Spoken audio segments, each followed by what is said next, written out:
You are welcome to my ranadhuram.com YouTube channel.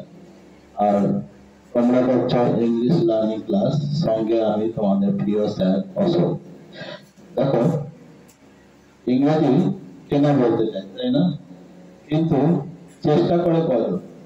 সবাই ভাবে যে 1 মাস 2 মাস পরেই আমি ইংরেজি শিখে নেব। আমি যেমনটা বলেছি এটা হয় না। দেখো, এখানে কিছু লেখা আছে, আমি পাঠাগারে থাকবো, ইংরেজি কি হবে? আমি ক্লাবের সদস্য হব, ইংরেজি কি হবে? তুমি আমার সাথী হবে, কি হবে ইংরেজি? এবার আমি বলি আগে। তোমরা আগে দেখেছো আমি বলেছিলাম যে ইংরেজিতে সেন্টেন্স করতে গেলে প্রথমে দিতে হবে সাবজেক্ট, তারপরে ভার্ব, তারপর অবজেক্ট। সাবজেক্ট কাকে বলে তোমরা এতদিনে চিনেছো নিশ্চয়ই। সেন্টেন্সের মধ্যে যার সম্বন্ধে বলা হয় তাকে বলে সাবজেক্ট। তো এখানে বলেছে আমি পাঠাগারে থাকবো, কে থাকবে তার সঙ্গে বলেছে আমি। তাহলে সাবজেক্টকে আমি ইংরেজি জানি আমরা কি আই, তাহলে আইটা হলো সাবজেক্ট। এবার থাকবো ভবিষ্যৎকাল, ভবিষ্যৎকাল যখন হবে ভার্ব হয়ে যাবে শ্যাল বি। আই থাকলে শ্যাল বি, বাদ বাকি সব will be. I shall be subject হলো, ভার্ব হলো। কোথায় থাকবো? লাইব্রেরিতে, ইন দা লাইব্রেরি, এটা হলো অবজেক্ট। ঠিক আছে? ইনটা প্রিপোজিশন, দিটা আর্টিকেল। আমরা জানি আর্টিকেল তিনটা, এ এন ডি। এ কখন বসে? তো কোনো একটি জিনিস বোঝালে, যদি বলি একটি কলম তখন এ পেন, যদি বলি একটি আপেল তখন অ্যান আপেল। কিন্তু নির্দিষ্ট ভাবে যদি বলা হয় কিছু, এখানে লাইব্রেরি বলেছে, এখানে একটি বলেনি, এই জন্য ডি হবে। আর ইনটা হলো প্রিপোজিশন। আমি আগে বলেছি প্রিপোজিশন কাকে বলো? যে ওয়ার্ড বা নাউন বা প্রোনাউনের সঙ্গে সেন্টেন্সের মধ্যে থাকা অন্য কোনো নাউন বা প্রোনাউনের মধ্যে সম্পর্ক স্থাপন করে তাকেই বলে প্রিপোজিশন। এটা হলো প্রিপোজিশন। নেক্সট কি বলেছে? আমি ক্লাবের সদস্য হব। সিমিলারলি একইভাবে হবে, আমি ইংরেজি দেবো। আমরা জানি আমি ইংরেজি কি আই, আর বুঝতে পারলাম শ্যাল বি, হব কি হব? তো একটা সদস্য, এ মেম্বার, সদস্য ইংরেজি মেম্বার। আর কোথাকার? তো ক্লাবের, অফ দ্য ক্লাব। তাহলে এটা হলো সাবজেক্ট, এটা ভার্ব, এটা অবজেক্ট। ঠিক আছে? তেমনি তুমি আমার সাথী হবে। তুমি ইংরেজি জানি আমরা সবাই, আমার ইংরেজি জানি, সাথে ইংরেজি ফ্রেন্ডও হতে পারে, কম্পেনিয়নও হতে পারে। তাহলে আমরা সেন্টেন্সটা কি করে গঠন করবো, তাই তো? তুমি তার সঙ্গে বলেছে তুমি, তুমি আমার সাথী হবে, কি হবে? তুমি। প্রথমে দেখতে হবে সেন্টেন্সের মধ্যে কার সম্বন্ধে বলা আছে, কে কাজ করছে। হ্যাঁ, কে হবে? তুমি হবে। তাহলে ইউটা আগে দেবে, ইউটা সাবজেক্ট, হবে ইংরেজি ইউল বি দিলাম। কি হবে? আমার সাথী, মাই কম্পেনিয়ন। তাহলে এটা হলো সাবজেক্ট, এটা ভার্ব, আর এটা অবজেক্ট। ঠিক আছে? এবার সে একজন ভালো খেলোয়াড় হবে, আর সঙ্গে বলেছে সে। তাহলে সে ইংরেজি কি? সাবজেক্ট কি হবে? হি হবে, উইল বি। আমি আগে বলেছি আই থাকলে শ্যাল বি, বাদ বাকি সব উইল বি, তাই তো? তাহলে এখানে হি উইল বি, এটা দিলাম সাবজেক্ট। এবার এটা উইল বি হলো ভার্ব। ভার্বের পর কি দিব? অবজেক্ট। অবজেক্ট কাকে বলে? তাহলে ভার্ব যে ওয়ার্ডকে উদ্দেশ্য করে বলে তাকে বলে ভার্ব, তাকে বলে অবজেক্ট।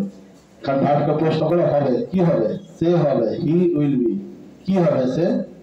একটা ভালো খেলোয়াড়, এ গুড প্লেয়ার। দেখো এখানে এ দিয়েছি, এটা আর্টিকেল। আগে বলেছিলাম তিনটা আর্টিকেল, এ এন্ড ডি তিনটা আর্টিকেল। এখানে বলেছে একটি ভালো খেলোয়াড়, তাহলে এ হয়েছে, এটা ভাওয়েল নয়, কনসোনেন্ট, সেজন্য এর আগে হয়েছে এ। এটা যদি ভাওয়েল থাকতো তাহলে হতো এন্ড, জিটা কনসোনেন্ট সেজন্য হয়েছে এ। এ গুড প্লেয়ার, প্লেয়ারটা নাউন আর গুডটা কি?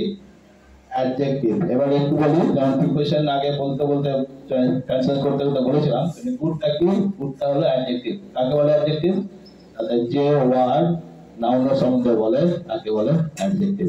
এখানে দেখো বলেছে প্লেয়ারটা একটা নাউন তো, তাহলে খেলোয়াড়, কেমন খেলোয়াড়? দেখো ভালো খেলোয়াড়। দেখো গুডটা বলেছে প্লেয়ার সম্বন্ধে, সেজন্য গুডটা হলো অ্যাডজেক্টিভ, এ গুড প্লেয়ার। তাহলে সেন্টেন্স হয়ে গেল he will be a good player. Similarly Bikash একজন ভালো ডাক্তার হবে। কি হবে বলো তো? আগেরটা দেখো, যে বলো তো কি হবে? হ্যাঁ ঠিক, ভেরি গুড। বিকাশ একজন ভালো খেলোয়াড় হবে, ভালো ডাক্তার হবে। আর সঙ্গে বলেছে বিকাশের সঙ্গে, তাহলে কি হবে? Bikash will be a good doctor. Bikash subject, will be verb, এটা আর্টিকেল, গুডটা অ্যাডজেক্টিভ, ডক্টরটা নাউন, সবগুলো মিলে হচ্ছে অবজেক্ট।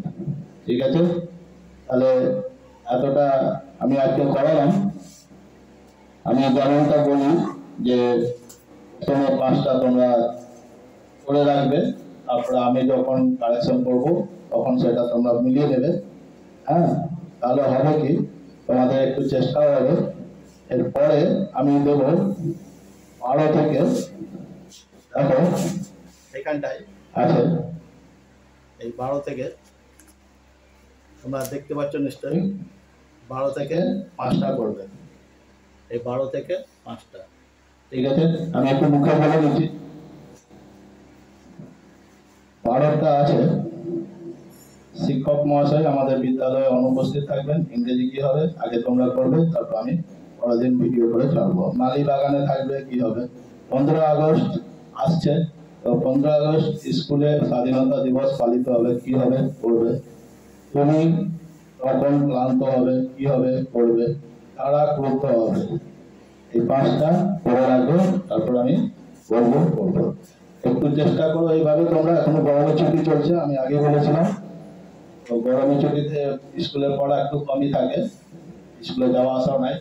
তো যেমন তোমরা মোবাইল, রিল বা অন্যান্য আনন্দদায়ক চ্যানেল দেখতে দেখতে এটাও পাশাপাশি চলে আসবে। তো এটাও যদি অন্তত 5 থেকে 10 মিনিট সময় দাও, আর বাড়িতে যদি 10 মিনিট প্র্যাকটিস করো, তাহলে নিশ্চয়ই একদিন চেষ্টা করবে।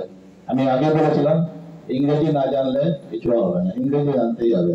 সবাই চায় ইংরেজি বলতে, ইংরেজি লিখতে, কিন্তু চাইলে তো হবে না, প্র্যাকটিস করতে হবে। তো একদিনে এটা হবে না, কিন্তু একদিন নিশ্চয়ই চেষ্টা করলেই হবে।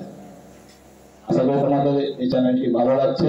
যদি ভালো লাগে তাহলে সাবস্ক্রাইব করবে, লাইক করবে, শেয়ার করবে, এবং এখন যেমন তোমাদের মতামত জানাচ্ছ আমাকে, তেমনি জানাবে। ঠিক আছে, আর যদি একটাই কথা বলি, কষ্ট বিনা কেষ্ট মেলে না। No pain no gain. Thank you.